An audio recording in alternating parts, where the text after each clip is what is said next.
امام احمد بن حنبل نے فرمایا کہ ایک دفعہ مجھے عراق کے کسی گاؤں میں رات ہو گئی۔ میں ایک مسجد میں گیا، چوکیدار نے مجھے وہاں سے نکال دیا۔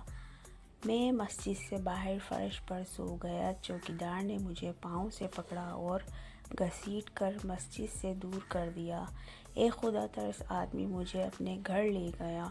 وہ شخص چلتے پھرتے، اٹھتے بیٹھتے ہر وقت استغفار پڑھتا تھا۔ صبح ہوئی تو میں نے اس شخص سے پوچھا کہ کیا آپ کو استغفار پڑھنے کا کوئی فائدہ بھی ہوا؟ اس نے جواب دیا، جی ہاں، میری دعا قبول ہوئی، سوائے اس کے کہ میری ملاقات امام احمد بن حنبل سے ہو جائے۔ میں نے کہا، میں ہی احمد بن حنبل ہوں، اور تم دیکھو کہ مجھے کیسے گھسیٹ کر تمہارے پاس لایا گیا۔ سبحان اللہ۔